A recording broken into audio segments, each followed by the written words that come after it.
Servus und Habitäre. Heute gibt's eine neue Folge Viva la Movielusion, der politischste Podcast der Welt fast, weil es nämlich heute um Citizen Vigilante geht und wer es ein bisschen verfolgt hat, hat ja mitgekriegt, dass da aus manchen Lagern ganz große, laute Töne gespuckt werden von Meinungsfreiheit und Zensur und bla bla bla. Aber dazu später mehr. Erst einmal ein herzliches Willkommen zu unserem Gast, den wir heute dabei haben, den Stefan, Dr. Horror. Er ist wirklich promoviert in Horrorwissenschaften und er ist ein absoluter Allrounder. Der ist unterwegs, der macht Musik, der schreibt Bücher, nächstes Jahr kommt er uns aus, der macht ungefähr 48 Podcasts. Ein richtiges Gescheithaferl, wie man bei uns sagt, darf ich sagen. Also, aber jetzt erstmal Servus, Stefan, sagen wir Hallo zu unseren Leuten. Es kriegt übrigens auch noch mal eine ausführlichere Vorstellung. Wir haben nämlich schon mal Hereditary aufgenommen. Die Folge kommt aber später raus, der Korbi klang sich schon im Kopf. Aber ich habe gesagt, ich werde es genau so jetzt vorstellen, weil ich habe mir nämlich damals so eine tolle Einführung überlegt und jetzt kommt die Folge einfach später. Danke für nix, Korbi. Aber hallo, Stefan. Was kann denn ihr dafür? Also, danke für die großartige, ausführliche Einführung. Ich freue mich, ich bin mit eurem total einverstanden. Das war ja bei der letzten Folge, die erst als nächste veröffentlicht wird für alle, die zuhören. Nicht so, das gleich einmal als Spoiler. Und ja, ich bin mega gespannt. Ich meine, die erste Frage, die uns, glaube ich, ja alle beschäftigt, ist ja schon mal, ist es gut, dass wir heute überhaupt da sind, um über diesen Film zu sprechen? Nein. Ich habe ja gehört, bei euch war das ja auch so eine Sache, also die Hälfte ist ja abgesprungen. Deswegen bin ich wahrscheinlich heute da, quasi Notnagel aus Österreich. Also, soll man das überhaupt machen heute? Soll man über diesen Film überhaupt sprechen oder wäre das besser, man würde den einfach totschweigen? Falle, es gibt Klicks. Ja. Eigentlich wäre das Totschweigen das Korrektere. Ich habe mir nämlich nachdem ich den Film gesehen habe, ohne dass ich mich natürlich davor damit beschäftigt habe, um was es eigentlich darum geht, und ich mit Schrecken festgestellt habe, das ist ein Uwe Boll-Film, habe ich mir dann gedacht, warum besprechen wir den? Gut, tatsächlich, der Kani bringt es ja ganz gut wieder mit, es gibt Klicks, ja, stimmt. Ich glaube, das ist ja der Grund, warum der so grandios besprochen wird. Aber noch schlimmer ist es ja, dass wir eine Doppelfolge darüber aufnehmen. Genau, der Corby sagt schon, ähnlich wie bei Art or Trash, machen wir es nämlich halt so, wir schmerzen jetzt eine Zeit lang bei uns und dann werden wir irgendwann einen Cutter hauen und dann springen wir rüber zum Stefan, sein Podcast, der ja auch meine Dr. Horror einfach heißt. Oder? Ja, genau. Das ist tatsächlich so. Also Dr. Horror, ja. Und da kannst du mehr hören von Citizen Vigilante, wer einfach nicht genug kriegt von dieser Fußnote der Filmkunst. Zweiter Akt dann oder dritter Akt oder wo teilt sich der zweite Akt beim Midpoint dann quasi? Ab da geht's dann weiter bei Dr. Horror, also da, wo es dann richtig brisant wird, hupfen wir dann um. Da könnt ihr aber dann auch direkt umhupfen, weil ich nehme an, wir werden uns das nachher ausmachen, dass wir die Folgen zeitgleich veröffentlichen. Der Logo. Weil alles andere war ja einfach doof. Genau. Das wäre total bescheuert, richtig. Genau, so als darf man erst Hereditary aufnehmen mit einer ordentlichen Vorstellung und dann bringt man es aber erst später aus. Also das wäre total dumm, richtig. Ja, aber ich bin auch so die Frage, die du da gestellt hast, ob das überhaupt richtig ist, dass man über diesen Film redet. Also mir war es eigentlich auch lieber, wenn man diese Scheiße totschweigen darf. Aber man liest so viel geistigen Dünnschiss im Internet zu dem Film. Deswegen finde ich es eigentlich ganz cool, wenn sie 3 überaus hochbegabte, super intellektuelle Menschen zusammensitzen und über diesen Film reden. Deswegen ist es, glaube ich, ganz wichtig, dass wir Aufklärungsarbeit leisten.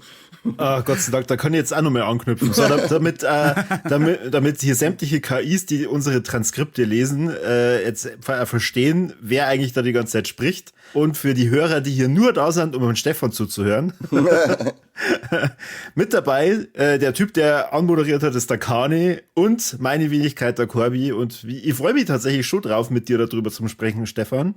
Weil, also, das Wissenschaftliche, das jetzt ich in diesem Film verstehen konnte, war die Schimmelbekämpfung. Die so massiv ist, dass du gar das Mausen aufhörst.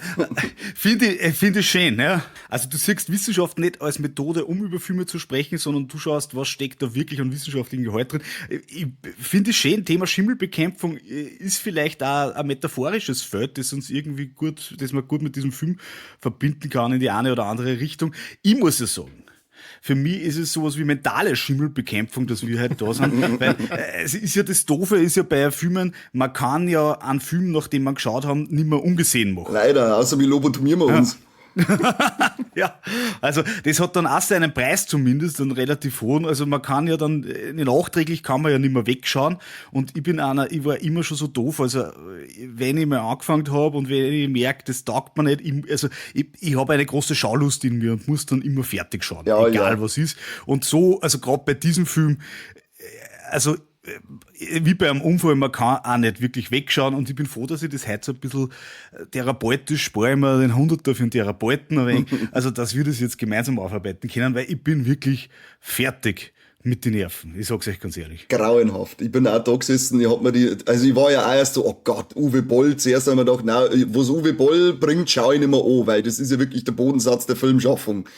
Und jetzt, nachdem ich aber das ganze Zeug da gelesen habe, habe ich mir gedacht, es kann ja nicht wirklich der kann doch nicht wirklich einen Film machen, der dieses Narrativ so krass bedient.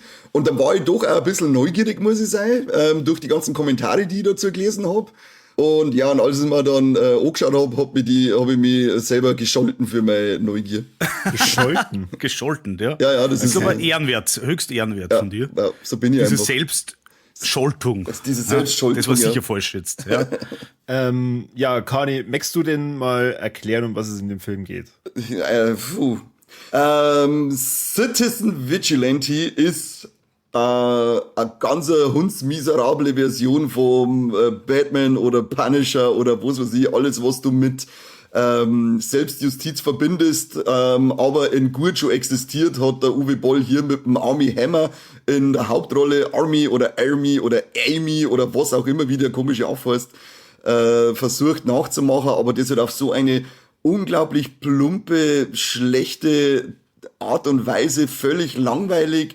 Das Einzige, mit dem er versucht, einen Zuschauer hier ein wenig zu halten, ist eben mit der Bedienung vom gewissen Narrativ. Es geht um kriminelle Migranten, die übergriffig wären. Es gibt das Thema Massenvergewaltigung, Messerstecher und so weiter. Und der Armie Hammer spielt, ich glaube, einen Sanders, den sein Vater ist verstorben. Er erbt einige Millionen und wird dann zum Selbsträcher. Also ein reicher weißer Mann, der Selbstjustiz ausübt. Da läuten so manche DC-Alarmglocken. Ursprünglich hätte der Film ja auch The Dark Knight oder nur Dark Knight heißen sollen. Komischerweise ist das nicht durchgegangen. Also da hat es anscheinend ein paar Markenthematiken gegeben. Ja, und wir begleiten dann den Armie Hammer, wie er da die Leute über Social Media und so weiter eben sagt, er wird so lange jetzt für sie da das Recht in die Hand nehmen, bis sie es für sich selber dann, das ist so sein Aufruf zur Selbstjustiz eben. Gleichzeitig ermittelt der Costas Mandalore, den man ja aus Saw kennt, als Chief Henry gegen ihn und versucht ihn zu umfassen, weil der Sanders halt auch nicht Halt macht vor Polizisten oder sonst irgendwas, denn auch das korrupte System, das unsere Opfer im Stich lässt, muss bluten, im wahrsten Sinne des Wortes. Die woke-liberalen Linken kehren alle verrammt. Ja, und so plätschert dann der Film so vor sich hin. Der Höhepunkt ist dann wirklich schon so die Schimmelbekämpfung, die Corby schon erwähnt hat. Nur nicht mein Top vorgreifen. Entschuldigung, okay. Ja, und dann war's das aber auch schon, was zum Song gibt zu dem Film, weil er hat wirklich, storytechnisch ist das alles. Es ist, als da, keine Ahnung, einer der bekannten Wutbürger eben jetzt sagen, und jetzt mach ich das einmal selber, weil wir werden ja sonst alle im Stich gelassen. Was ich erst relativ spät gecheckt habe, ist, dass das ja lauter lose Geschichten sind, die da erzählt werden. Also es hat ja nicht einmal irgendwie einen interessanten Handlungsstrang, sondern man sieht halt dann random, wen er mal entführt und absticht, aus Versehen umbringt, unter Drogen setzt. Er ist eigentlich ein ziemlicher Wichser. Wunderbar zusammengefasst.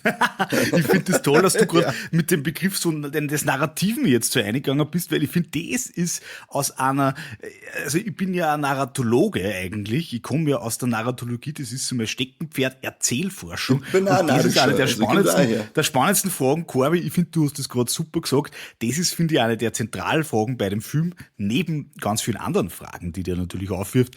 Ist es überhaupt nur eine Geschichte? Oder ist es einfach nur irgendwas? Und mir hat das gerade gefallen, es wirkt ja wirklich so, wie du gesagt hast, ich glaube, du hast das wegen anders gemacht, gell? Also es wirkt wirklich so, als war da einfach irgendein Hansel hergegangen und hat gesagt, wir nehmen das jetzt selber in der Hand. Also wir Deppen, die normal nie unseren eigenen Film kriegen, wir machen uns jetzt da selber so unseren Film irgendwie. Also es wirkt wirklich ein bisschen amateurhaft zusammengeschustert. Das ist natürlich der gute alte Uwe Boll-Stil, also da muss man jetzt... Ja. Nicht, muss man jetzt natürlich sagen, er hat da irgendwie auch schon so ein eigenes Trademark fast entwickelt dafür.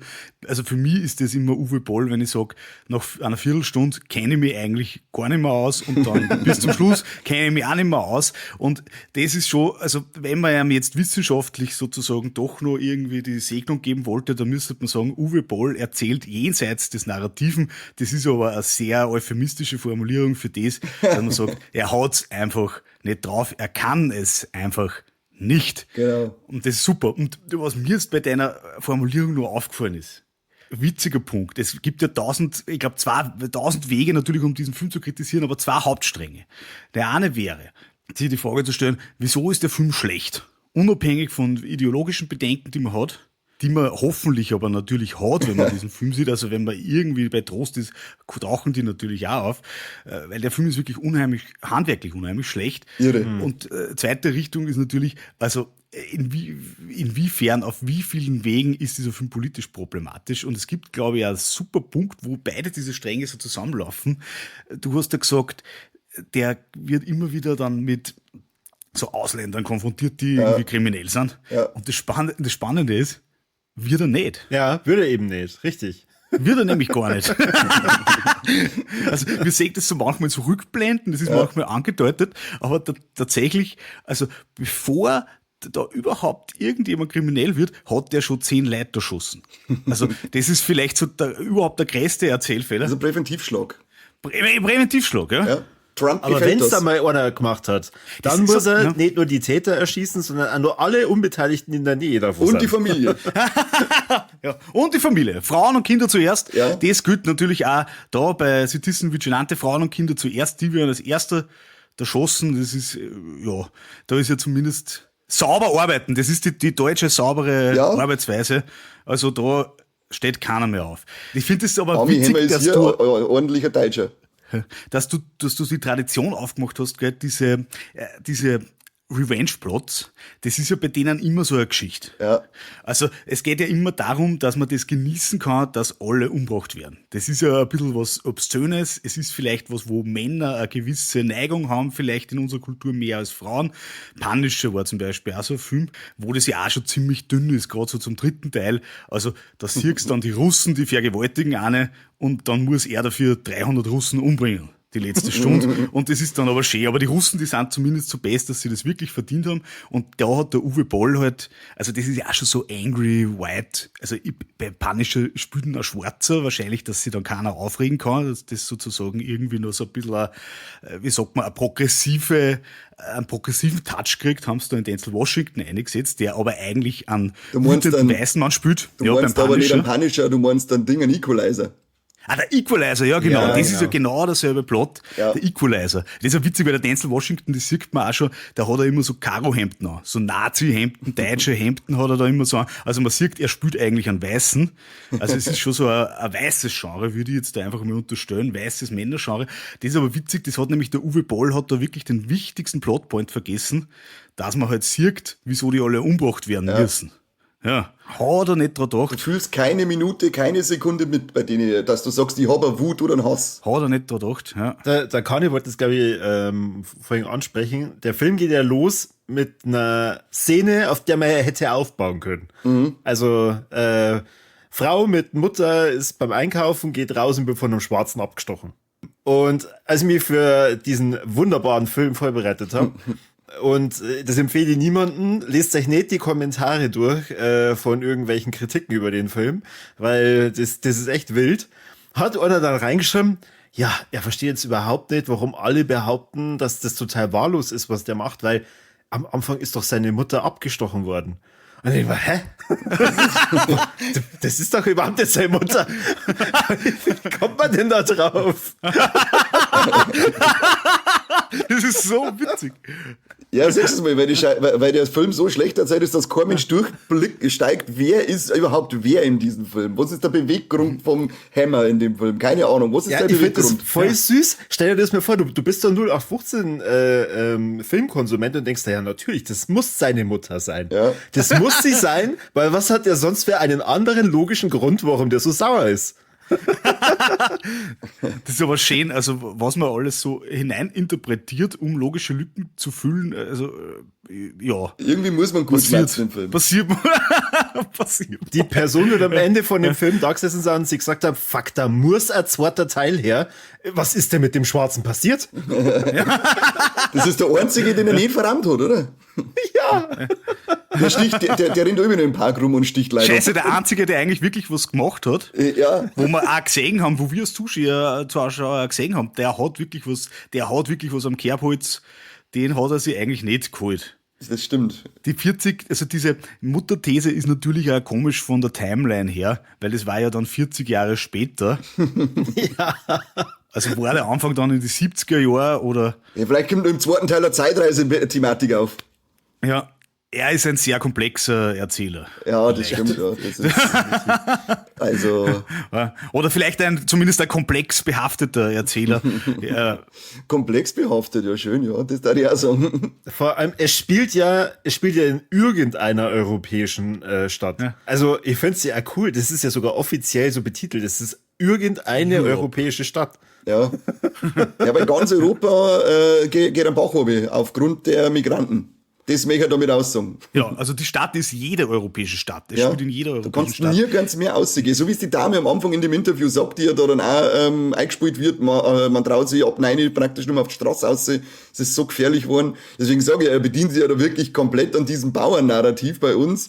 Das halt ganz viele Leute, die überhaupt keinen Kontakt zum Beispiel zu irgendwelchen Migranten oder selbst jemals gehabt haben, die schimpfen ja am lauteren und am meisten, wo ich immer sage, Alter, du sitzt hier in deinem wohlbehüteten Mittelstand, riesen Bonzenhaus, hast noch nichts gesehen, das dunkler ist, als jemand, der im Freibad gelegen ist, von der Hautfarbe her. Aber du bist derjenige, der am Lautern schreit, dass wir ein Problem mit Migranten haben. Warum denn in Gottes Namen? Halt doch du einfach dein Maul.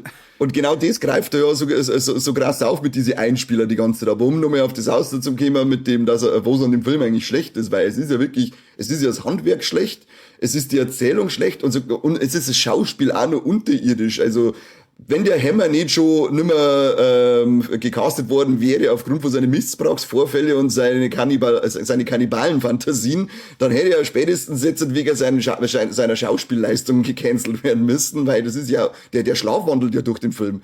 Du hast ja keine Sekunde irgendwie, du sagst, mal, er ist ein krasser Rächer, er ist so richtiger, so wenn ich mir einen John Bernthal anschaue als Punisher oder jemand Denzel Washington als Equalizer, wo du denkst, Alter, das sind richtig abgefuckte Motherfucker, mit denen möchte ich nicht im Fahrstuhl stecken bleiben, wie es der Tarek gesagt hat bei KIZ. Aber ein Army Hammer schau ich mir an und denk mir so, ja, was bist du für ein Wirstall? Geh mal zu dir, ich hau dir in den Sacki. Ja, das du auch nicht. Army Hammer sofort in den Sack gehauen. Ja. Sofort.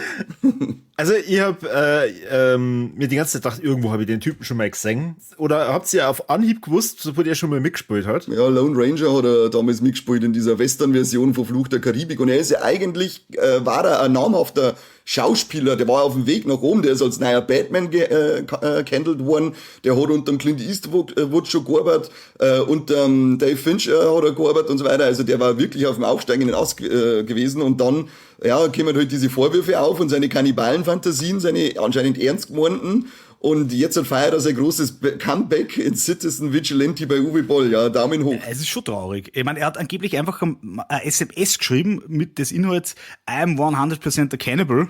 Und das finde ich jetzt, ehrlich gesagt, ist ja was, das kann irgendwie eigentlich einmal passieren, aber irgendwie ist er dann überall ausgekaut worden und dann war es vorbei mit ihm. Und ich glaube, endgültig vorbei mit seiner Schauspielerkarriere ist es spätestens jetzt, nachdem er diesen Film draht hat. Weil, ja, der Typ ist eindeutig durch.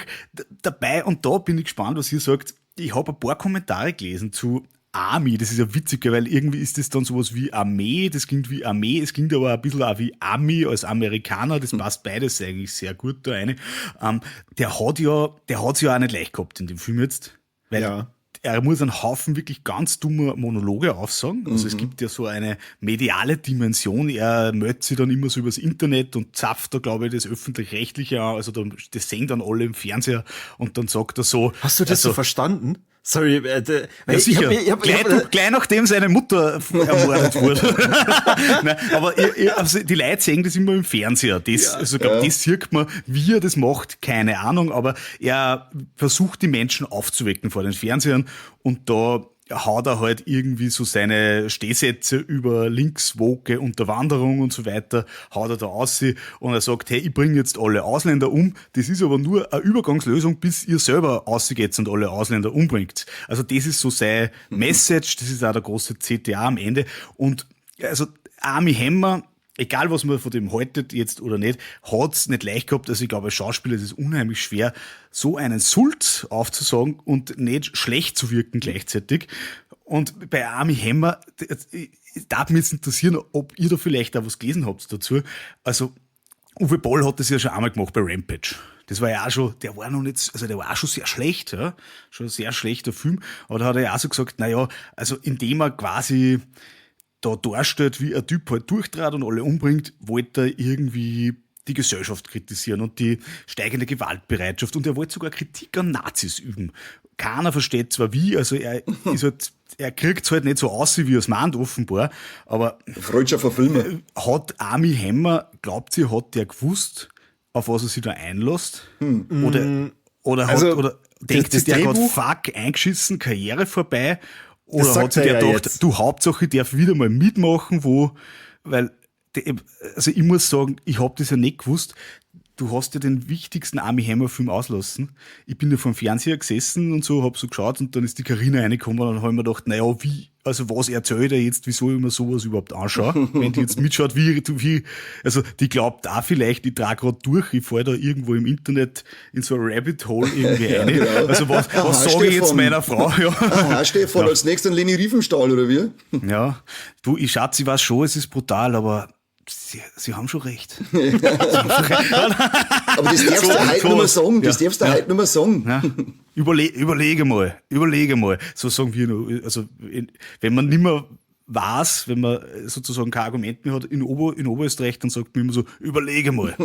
Also, da bewegst muss nämlich der andere überlegen. Wenn man selber mit dem Überlegen ansteht, dann kann man zum anderen sagen, überlege mal, das ist die oberösterreichische Variante. Und ich mir gedacht, na, was sage ich jetzt? Und die Carina, es ist Gott sei Dank gar nicht, ich bin gar nicht in diese Peinlichkeit da hineingeraten, weil die Carina gleich gesagt hat, fuck, das ist ja der von Call Me By Your Name. Ja. Also Armie Hammer ist ja auch eigentlich, der hat auch einen Golden Globe gekriegt. Tatsächlich, er ist ja auch eine Gay-Icon, würde ich jetzt fast einmal sagen. Ja. Weil das ist ja ein Film über so eine ganz zärtliche Liebesgeschichte zwischen zwei Dudes, die sie so in Italien in den 70er Jahren, also genau in demselben, und da merkt man, wie alle Fäden zusammenlaufen. Ja, also genau. Nämlich genau in dem Jahrzehnt, wo Armie Hammers Mutter irgendwo in Europa, in irgendeiner europäischen Stadt, die gleichzeitig jede europäische Stadt ist, von irgendeinem schwarzen Mann getötet worden ist. Also Scheiße. Da geht es um so eine zarte Liebesgeschichte zwischen zwei jungen Männern. Und der Film ist ja bis heute Legacy. Also das ist einer der legendärsten Filme der letzten 20 Jahre. Vor allem, also ich bin ja mehr Horror- und Action-Genre, aber die Carina liebt immer so Indie-Filme. Und in dem Bereich ist das, glaube ich, das Höchste, was es gegeben hat die letzten 20 Jahre. Und da war Armie Hammer eben dabei, der hat einen von diesen Dudes gespielt. Also der war ja auch irgendwie in seiner kulturellen Positionierung ganz woanders hin unterwegs.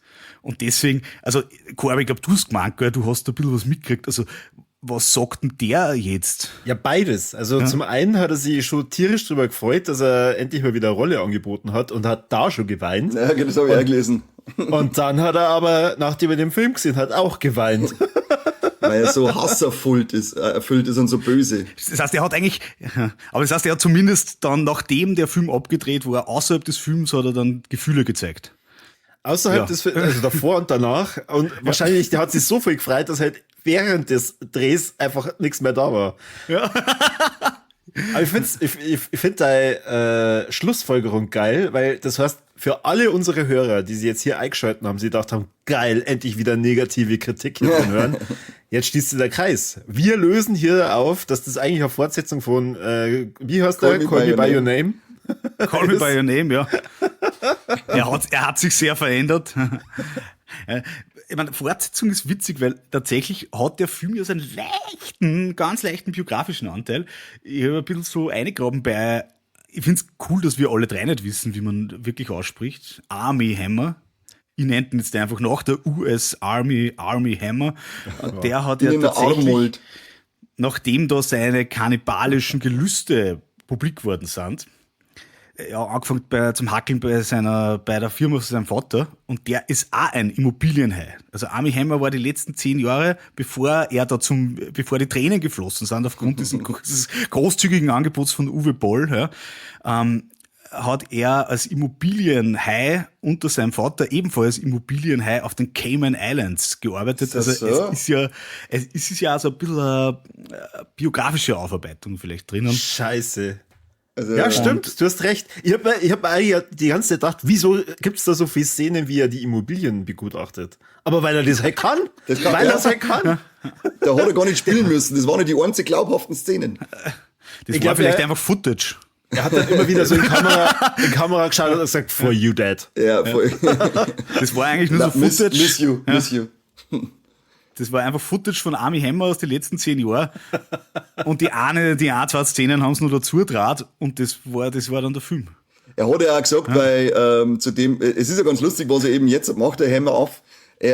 Auf der einen Seite sagt er hat warnen müssen, als er dieses finale Produkt gesehen hat, weil dieser Film so hassschürend und erfüllt ist. Das hat er ja überhaupt nicht auf dem Schirm gehabt. Gleichzeitig macht er aber Interviews mit dem Uwe Boll immer noch, wie toll doch die Dreharbeiten waren und was der Uwe Boll für ein toller Kerl ist und wie gut das am Gang hat auf dem Set.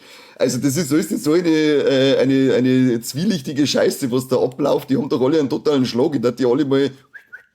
Alle weg. Aber er hat gesagt, den zweiten Teil spielt er nicht. Er hat schon gesagt, beim weiteren Interview, weil natürlich ist schon eine Fortsetzung angekündigt worden, oder zumindest im Gespräch beim Boll.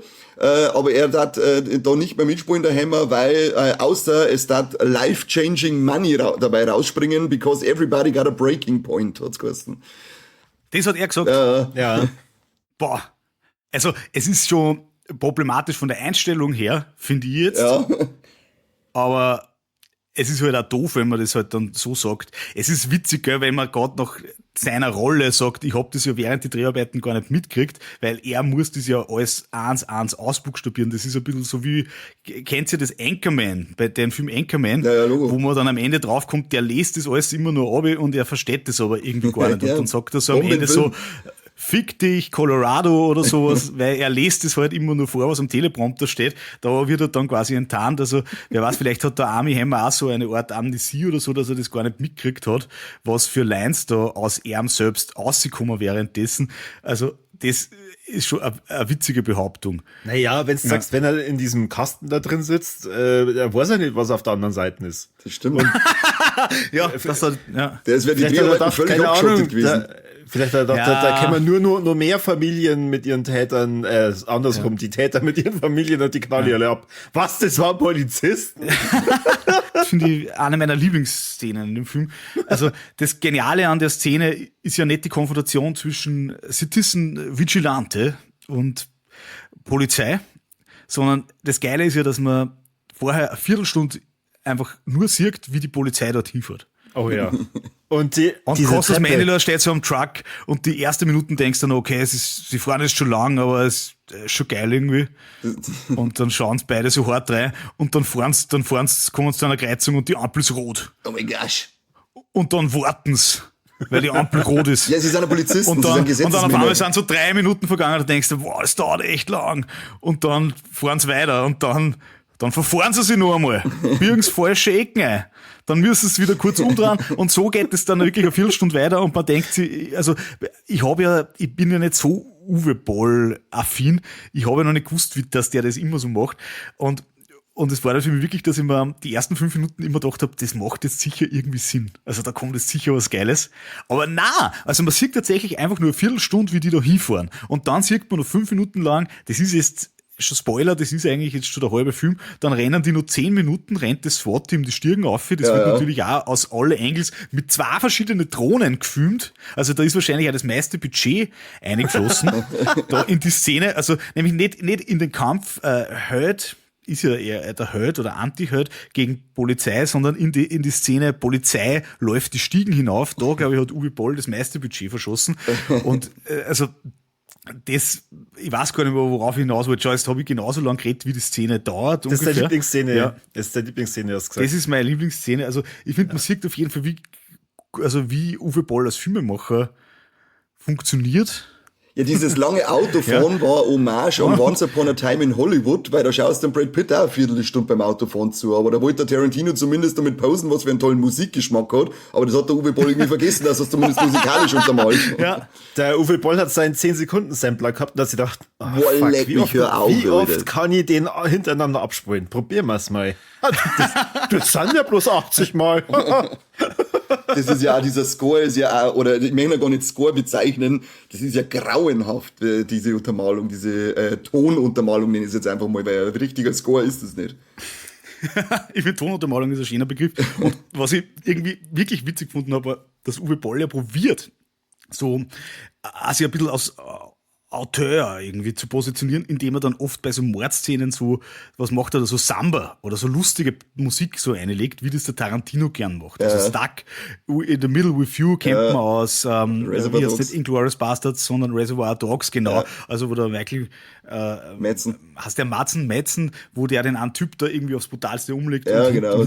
Stuck in the Middle with You. Und der Gag ist dann so, haha, die Musik ist ja so lustig und so gute Laune und eigentlich wird da gerade wer umgebracht. Und das hat der Uwe Boll auch probiert und es ist aber irgendwie, es ist ihm halt nicht aufgegangen, muss man ganz ehrlich sagen, es ist ihm nicht gut aufgegangen und auch die Szene wieder geil, also nachdem die Polizisten da wirklich stundenlang da die Stirn aufrennen, am Ende schaffen sie es, sie kommen wirklich dann oben an, im Obergeschoss und dann gibt es so einen coolen Dialog zwischen Vigilante und Polizisten und die Polizisten sagen so, hey, gib auf. Und er sitzt aber hinter so einer Panzerwand und hat schon so die Maschinengewehr am Start und dann sagt er so, hey, ihr könnt jetzt gehen oder ich bringe euch alle um. Und dann sagt Kostas Mandylor, seines Zeichens Polizeichef, übrigens, also Armie Hammer ist ja mir wurscht, Kostas Mandylor, das tut mir wirklich mir auch. Am Herz. Ich hab den geliebt als Jigsaw-Nachfolger und dann denke ich, was tust du da? Warum bist du da drin? Hau ab, Alter. Ja.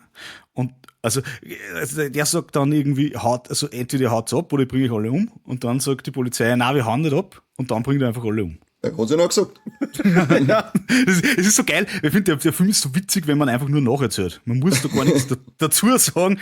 Es ist wirklich... Und ich frage mich auch, also ich bin jetzt einer dieser Polizisten und stehe vor diesem Kasten. Ja. Was erwarte ich denn, was passiert?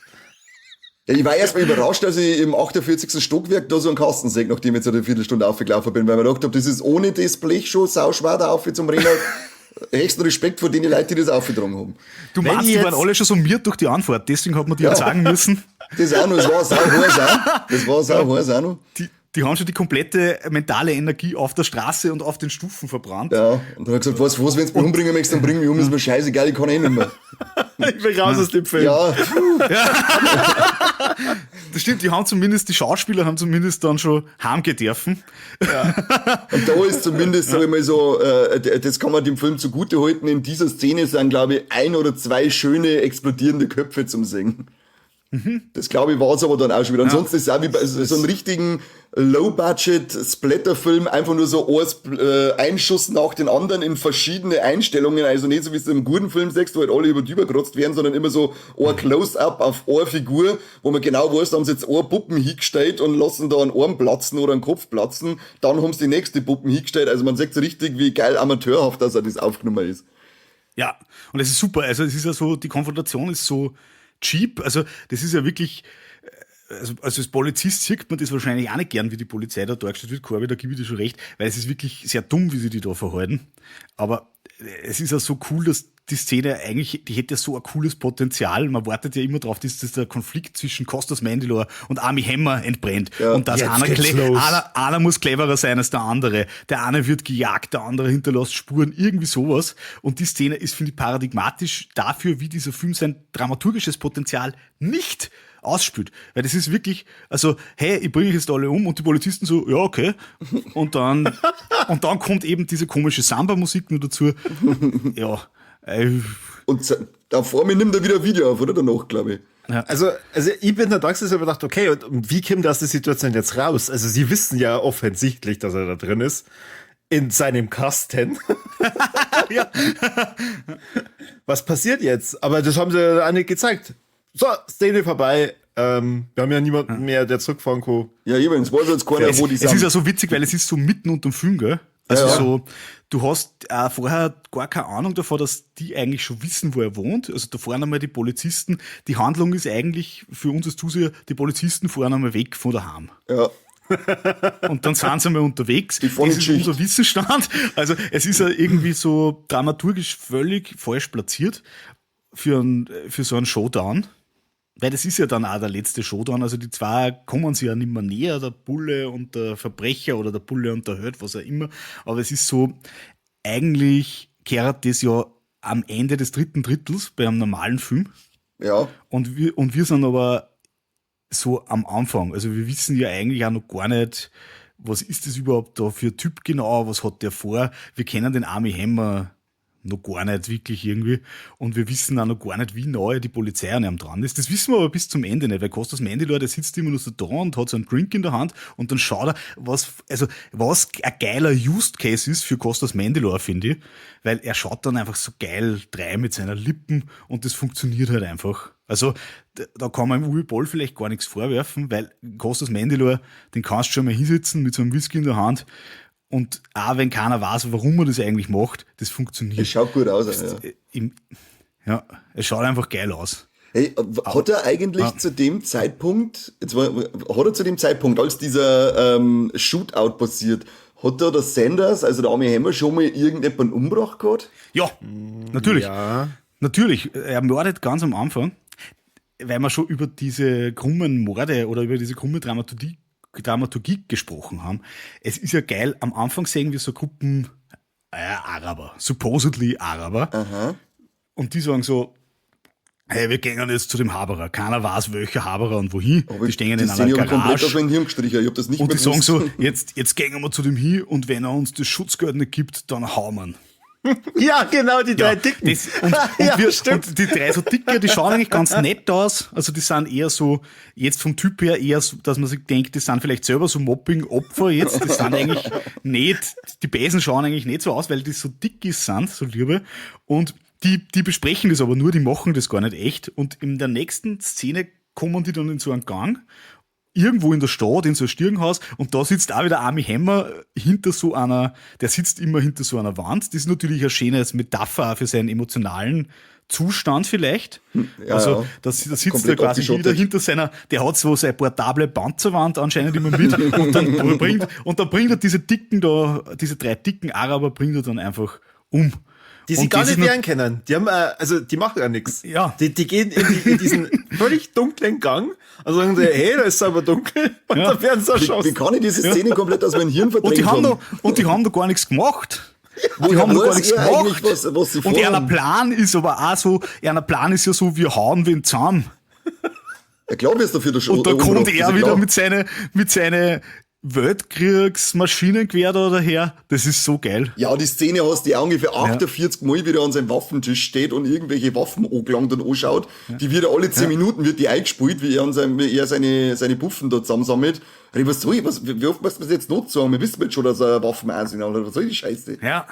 Es ist aber geil, weil es ist, finde ich, schon auch politisch, also verräterisch, auch wenn man sich so Argumentationsstrukturen anschaut, die man manchmal findet. Das ist ja eigentlich so der zentrale Angelpunkt in zum Beispiel AfD, FPÖ-Diskursen, dass man immer sagt, na, so funktioniert das. Und gleichzeitig ist es aber das der Punkt, den man nie ganz angreifen, den man nie ganz sagen darf, weil er halt doof ist. Und das haben wir in diesem Film auch, also das, um was es eigentlich geht, sehen wir nie. Und das zeigt uns natürlich auch, dass es vielleicht gar nicht um das geht, um was es eigentlich geht, sondern dass da einfach ein Typ ist, der das irgendwie geil findet, wenn er halt so eine Panzerwand hat und dann bringt er alle um. Also das ist schon spannend, aber es gibt da irgendwie so, also so, das, um was es eigentlich geht, ist eine riesige Lücke in dem Film und das finde ich schon spannend, das ist auch ideologisch spannend, finde ich. Das zeigt aber er ja teilweise. Also er beweist ja auch, wie kaputt dieses System ja dann ist. Seine Wut und seine Gewaltverbrechen beweisen, wie kaputt das. Ja. Ja. Das ist so ein Zirkelschluss dann eigentlich, stimmt. Also eine meiner Lieblingsszenen nach meiner Schimmelbekämpfungsszene ist, er entführt, glaube ich, einen Richter. Ja. Und ist auf der Landstraße und hält auch wieder einen Vortrag, dass das System so kacke ist und keine Ahnung. Und das beweist er ihm jetzt, fährt auf die falsche Fahrbahnseite. Es kommt Gegenverkehr. Und der Gegenverkehr weicht in letzter Sekunde aus und übersteckt sie und fängt natürlich Feuer. Ja, klare Sache. Und dann sagt er, jetzt hat er gesagt, das System ist so kaputt, die sind wahrscheinlich sogar tot. Die ist auch so geil aus dem Nichts einfach daherkommen, wie so Face-Szenen. Ob das die Shootout-Szene ist, ob das die Sex-Szene mit der Schimmelbekämpfung ist, ob das die Szene ist, das ist wirklich so wahllos aneinandergereihter Blödsinn, dieser Film. Das ist unfassbar. Die Schimmelbekämpfungsszene, ihr redet jetzt schon mal drüber, das ist ein eigener Kurzfilm in diesem Film und das ist das Beste an dem ganzen Film, was ich gesehen habe.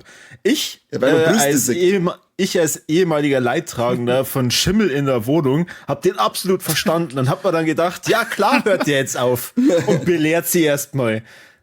Also Kontext für alle, die den Film noch nicht gesehen haben und sie den vielleicht auch gar nicht anschauen Das ist nicht. wollen, ja. Er ist ja Immobilienbesitzer und soweit wie ich das recherchieren konnte, offensichtlich auch Bordellbesitzer, geht in dieses besagte Bordell, sucht sich eine Prostituierte aus. Die Szene dauert übrigens auch ziemlich lang. Also es ist ähnlich lang wie das, wir fahren jetzt mal mit dem kompletten... Du zahlst einen Haufen Geld, natürlich nimmst du Zeit und suchst dir das beste Material aus. Na, ich meine, die Auswahl selber. Ja, das stimmt. Ja.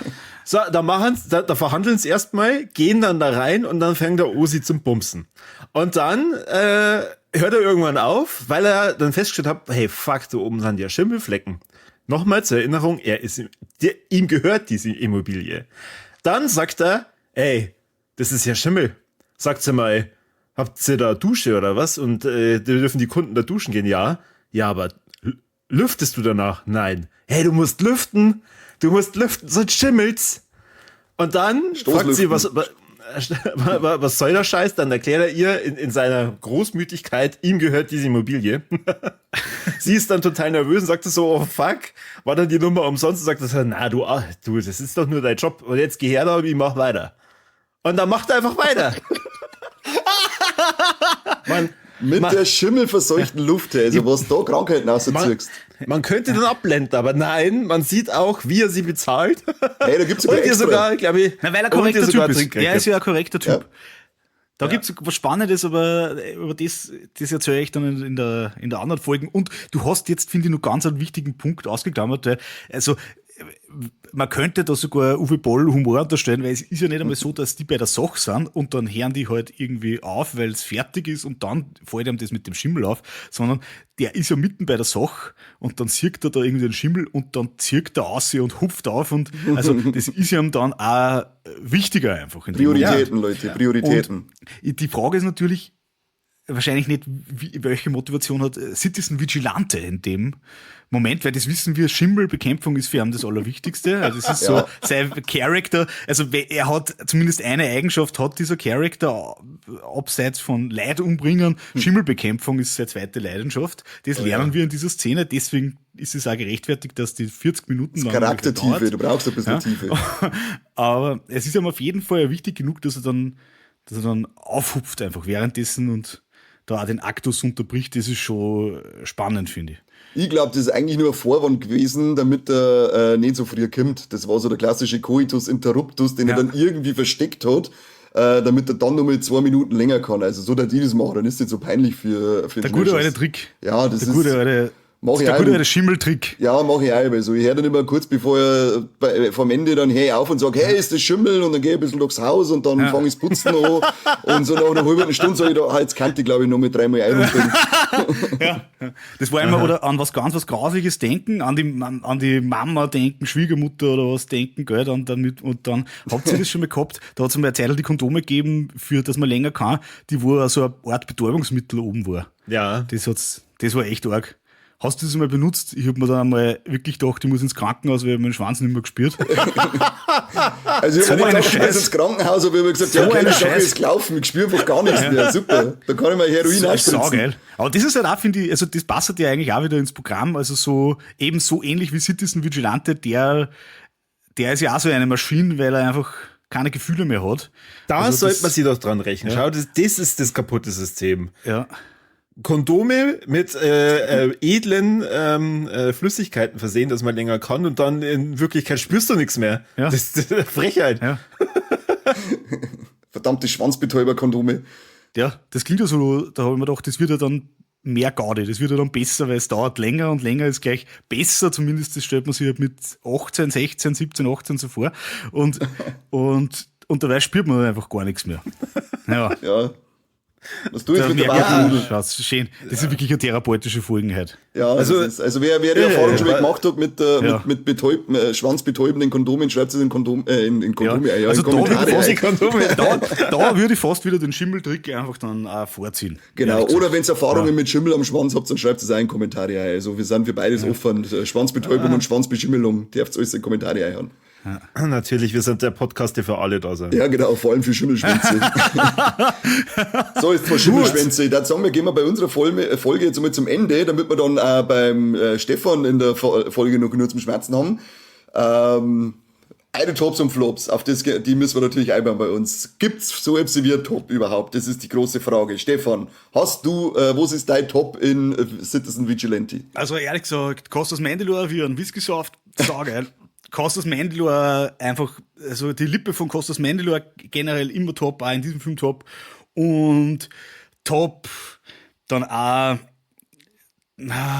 dass der Film nach 1,5 Stunden einfach dann auch vorbei ist. Okay, das ist echt das. Er hat's zumindest, weil ich würde ihm Uwe Boll auch schon zutrauen, dass er so ein Typ ist, der glaubt, er hat da so einen epochalen Stoff und das macht er jetzt auf 3 Stunden und man kann ihm wirklich, das kann man ihm nicht vorwerfen, also es ist wirklich ein Film in Standardlänge, also man kommt da in 90 Minuten durch. Stunde 28 meine ich, hat er, also Ja. ganz angenehm.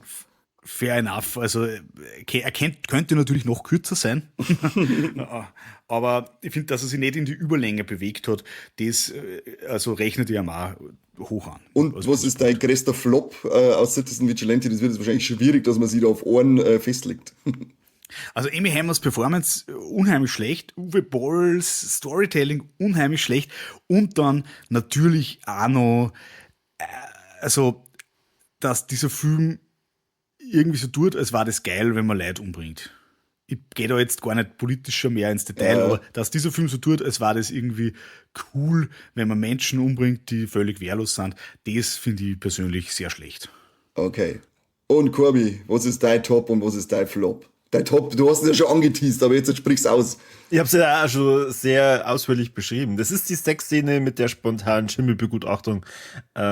Dafür sollte er eigentlich schon irgendwas verdienen. Und wenn es eine goldene Himbeere ist, aber das hat mich bei der Stange gehalten. Und mein Flop, weil, sagen wir mal, also Stefan muss da absolut zustimmen, der ganze Film ist Rotz von seiner Botschaft her. Aber da können wir groß und breit drüber reden. Deswegen habe ich mal gedacht, für mich rein filmtechnisch war der Score wirklich Höllenqualen. Tonuntermalung, bitte, Tonuntermalung. Ja, gerade bei dieser besagten, wir rennen jetzt alle mal die Treppe hoch und hoch und hoch und hoch. Habe ich gedacht, Alter, bist du da eingeschlafen? Hast du dir gedacht, ja, okay, er ist fertig. Und dann ist da irgendwie nach 3 Wochen aufgefallen, ach scheiße, ich habe die Musik vergessen. Nach 3 Wochen, ach scheiße, die laufen mir immer nur nach 3 Wochen. Nächstes Jahr kommt dann die Uncut Directors Version. Ja, genau. Die dauert dann 3 Wochen lang mit der vollen Polizisten laufen die Stufen hinauf Szene. Citizen Vigilante 2, das Treppenhaus. Also ich bin mir ziemlich sicher, du kannst den Film einfach in eine beliebige KI reinschmeißen und sagen, mach den bitte besser und er ist danach besser. Ich glaube, du kannst den Film wahrscheinlich in einen Kindergarten reinschmeißen und sagen, macht's den besser und er war besser. Ob ich den Film in den Außer vielleicht den Kindergarten reinschmeiße? Grog würde wahrscheinlich sagen, der Film ist bereits perfekt. Stimmt, Grog hat sagen, wow. Wow, du bist die Leni Riefenstahl der Moderne, danke dafür. Ja, nicht mehr zu verbessern. Aber es wäre super, finde ich schon, als Plot-Idee vielleicht für Teil 2, dass man sagt, eigentlich genau dasselbe, nur dass die Polizisten nicht außen die Stiegen aufrennen, sondern durchs Stiegenhaus. Ja, Das war so, Aber ich glaube, Grog wird sagen, hey, der ist so gut, ich mache ihn für dich länger. Kani, wie schaut's bei dir aus? Top und Flop?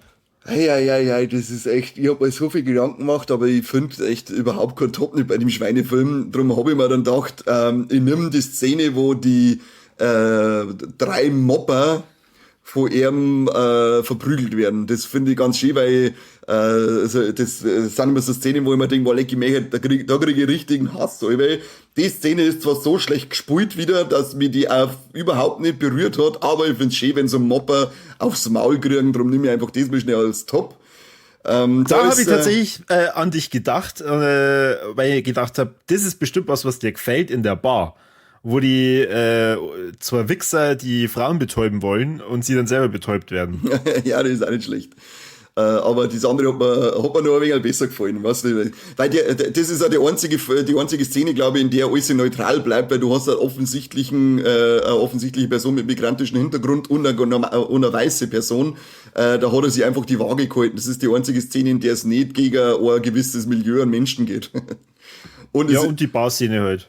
Und mein Flop, wow, so viel gibt's da eigentlich. Und ich nehme, glaube ich, als Flop dann einmal her, welche Sorte Menschen dieser Film jetzt schon wieder heraufbeschwört in die sozialen Medien. Und welche Lügen das dort schon wieder erzählt werden von Zensur und Verbot bei uns, nur weil sie unser Bewertungssystem mit der FSK nicht verstanden haben, dass das schon wieder ausgeschlachtet wird, um zu behaupten, dass in Deutschland eine Zensur stattfindet, wenn man was sagt, was man in Anführungszeichen nur mal sagen darf, wo es ja in der Regel nur Arschlöcher sagen, die genau das, was man angeblich nicht sagen dürfen, aber im nächsten Satz dann gesagt haben. Das finde ich schon wieder so zum Kotzen, weil diesen Bodensatz der Menschheit, den mag ich einfach nirgends mehr haben und der ist jetzt gerade durch diesen Film stark in der Filmbubble, in der ich mich in die sozialen Medien bewege, präsent und da hoffe ich, dass das ganz schnell, es wird wahrscheinlich so schnell wie es aufploppt ist, wird es wieder abflauen, weil dieser Film 100% in der völligen Bedeutungslosigkeit verschwinden wird. Aber dass die überhaupt jetzt gerade wieder eine Bühne haben, und zwar in diesem Bereich, wo sie nicht so stark vertreten sind in der Regel, das ärgert mich schon stark. jeder kriegt die Filme, die er verdient, kennt man sagen, in dem Fall. Ja, genau. So, Triple Threat. Haben wir Titten in dem Film? Ja. Einmal gibt's Titten mit Schimmel. Haben wir Trompeten?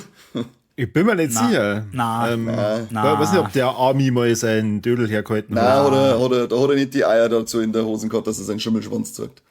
Okay. Und tote Tiere? Ich würde es nicht ausschließen, aber ich glaube nicht. Möglicherweise. Aber on-screen, glaube ich, war nichts, oder? Na, On-screen war nichts. ich glaube, es kommen gar keine Tiere vor, oder? Boah, ich kann es jetzt auch gar nicht mehr sagen, ob die irgendwo wirklich mal präsent Oder ist. war da was mit einem Hund? Der Uwe Boll bringt doch auch sehr gerne Hunde um, oder? Keine Ahnung, ich hab nach Postal keinen Uwe Boll-Film mehr gesehen, deswegen kann Sie ich nicht sagen, laufen was da da die tut. Stirn rauf und dann kann ich mir nichts mehr erinnern. Ich hatte den Blackout, was ist passiert? Ja, sagen, bleiben wir bei einem keine T. Tiere. Bleiben wir bei einem T. Also, ihr seht allein, an unserem Triple Threat Prädikat scheitert dieser Film fast kläglich. Zumindest ein Tee hat er mit eingebracht, aber es ist mit Schimmel beschmutzt, dieses Tee, drum ist es auch nicht wirklich wertvoll. So, wir verabschieden uns jetzt erst einmal aus unserer Episode, aber ihr werdet noch mehr zu Citizen Vigilante hören, wenn ihr dann beim Dr. Horror einschaltet, denn da werden wir jetzt auch mal ein wenig um dieses Drumherum, das ich jetzt schon in meinem Flop angeteased habe, sprechen, über die FSK-Geschichte, über dieses Verbotsgelaber, über dieses Milieu von Arschlöchern, das da jetzt heraufbeschworen worden ist. Also, wenn ihr auf das auch noch Bock habt, dann auf alle Fälle rüber zum Stefan und der gehört sowieso auch abonniert und geliked, dieser Kanal, weil das ganz coole Sichtweisen sind, die der Stefan da mitbringt und ganz coole Analysen. Also, Dr. Horror abonnieren und jetzt sehen wir uns gleich zu der nächsten Folge. Dann vielen Dank fürs Zuhören und bis zum nächsten Mal beim besten Podcast der Welt. Nicht von irgendeiner Stadt in Europa. Doch, wahrscheinlich auch davor, aber jetzt werden wir gleich unterbrochen. Dann hauen wir uns um.